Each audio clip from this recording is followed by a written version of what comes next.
Oke, sebelumnya Assalamualaikum warahmatullahi wabarakatuh.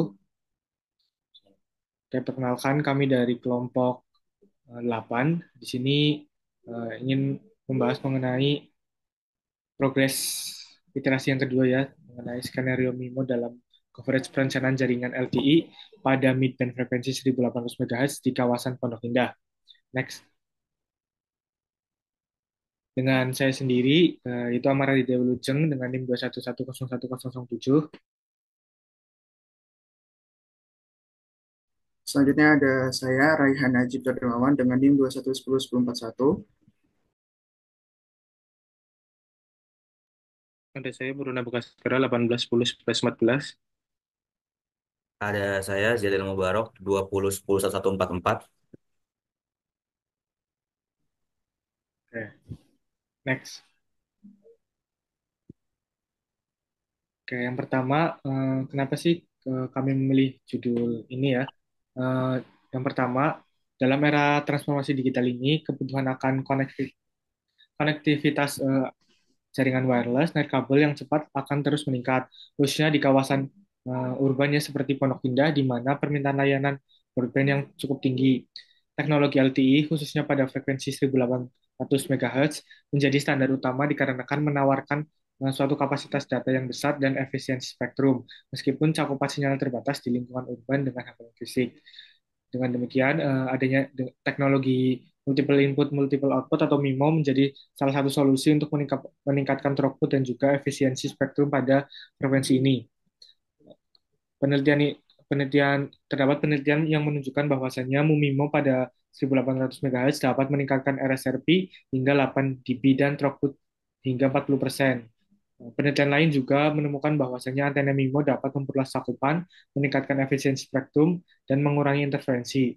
Namun, mengapa kita ambil judul ini, yakni belum adanya penelitian yang secara spesifik mengkaji pengaruh MIMO pada perencanaan jaringan LTE di kawasan urban seperti Pondok Indah. Sehingga penelitian ini bertujuan untuk menganalisis dampak MIMO terhadap coverage, sinyal level, RSRP, RSRQ, dan juga throughput di kawasan tersebut, sekaligus mengoptimalkan suatu kinerja jaringan dalam lingkungan yang padat. Next. Oke, untuk yang pertama, eh, sebagai dasar ya, saya akan membahas mengenai konsep MIMO atau multiple input, multiple output, di mana MIMO merupakan teknologi wireless yang menggunakan beberapa antena pemancar dan penerima untuk meningkatkan kapasitas jaringan dan kecepatan data dengan memanfaatkan fenomena multipath gelombang radio. Dalam teknologi LTE, MIMO sangat efektif untuk meningkatkan kapasitas, mempercepat transmisi, dan juga meningkatkan kinerja jaringan, terutama pada kondisi dengan jumlah pengguna tinggi atau kebutuhan dengan bandwidth yang besar.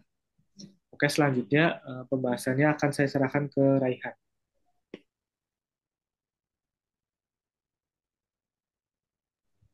Oke, terima kasih kepada Saudara Ahmad telah memberikan saya kesempatan untuk menjelaskan teknologi long-term evolution atau LTE. Long-term evolution atau LTE adalah standar teknologi komunikasi seluler yang unggul dalam hal kecepatan data, kapasitas jaringan, dan efisiensi spektrum dibandingkan uh, 3G. LTE menggunakan OFDMA untuk uplink dan downlink serta teknologi MIMO. LTE menawarkan cakupan yang luas, kapasitas tinggi, dan fleksibel dalam penggunaan bandwidth.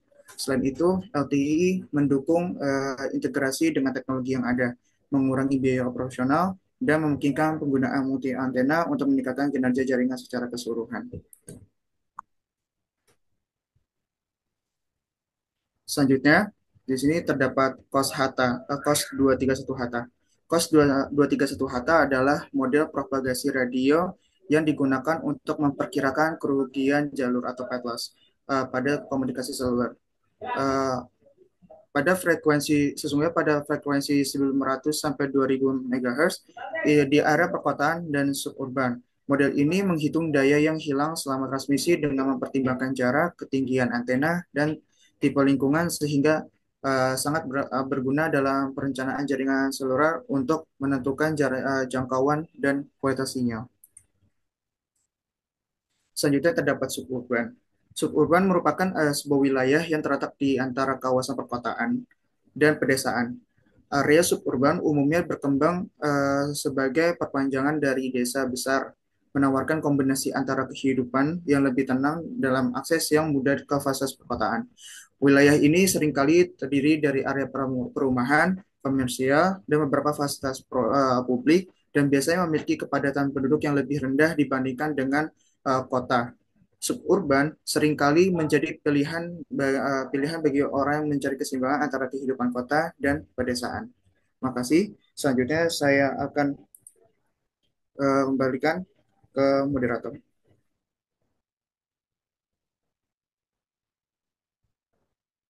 Oke, selanjutnya ke Mas Baruna, dipersilakan.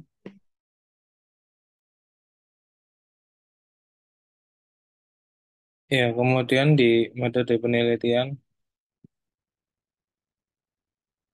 untuk merencanakan pengujian dan analisis pengaruh teknologi MIMO dalam jaringan LTE, akan dilakukan beberapa langkah berikut.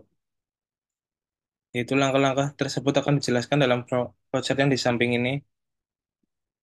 Yang pertama ada mulai, kemudian ke bawah ada studi literatur, selanjutnya penentuan parameter, kemudian bawahnya ada perhitungan link budget dan jumlah site, kemudian ada simulasi, lalu evaluasi kerja, dan analisis hasil.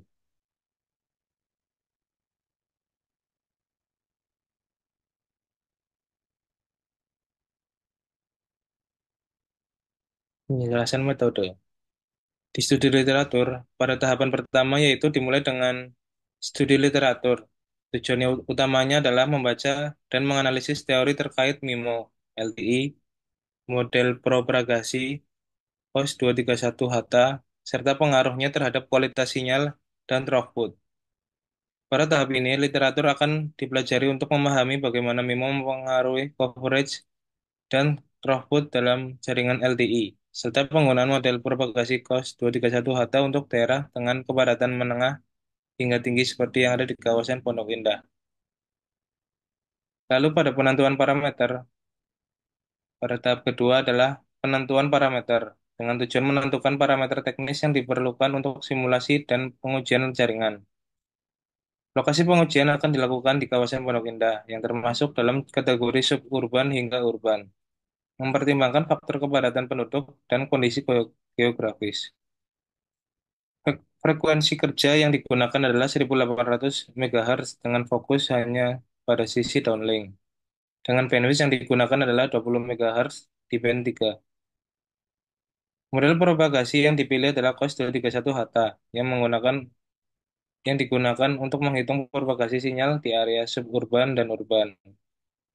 Parameter pengujian akan meliputi analisis pengaruh MIMO terhadap coverage sinyal level RSRP atau Reference Signal Receiver Power, RSQ, dan throughput. Pengujian juga akan dilakukan dengan menggunakan konfigurasi antena 4x4.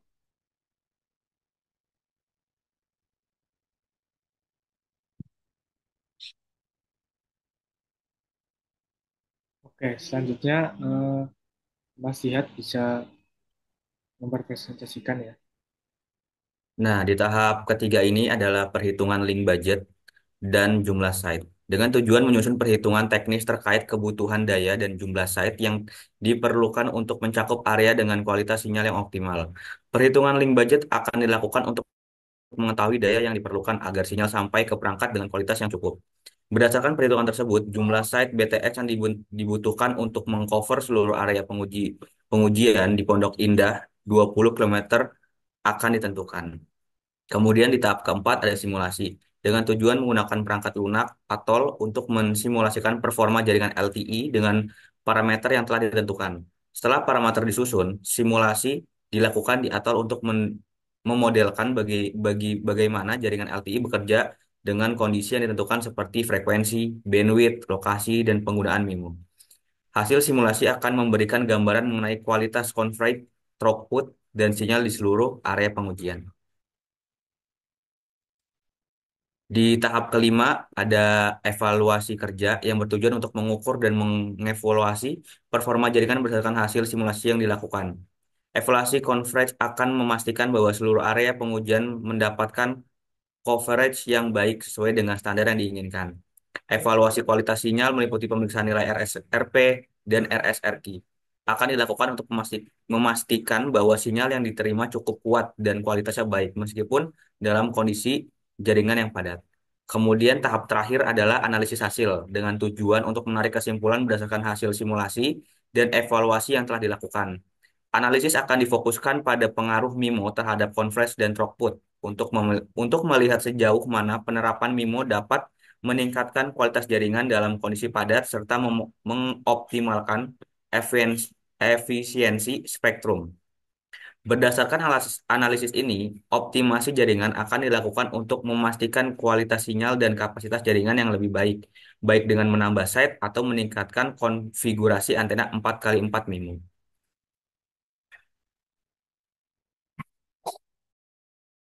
Oke, mungkin cukup sekian presentasi dari kelompok 8. Mohon maaf apabila ada kesalahan dan tutur kata yang kurang baik. Terima kasih. Wassalamualaikum warahmatullahi wabarakatuh. Waalaikumsalam. Waalaikumsalam.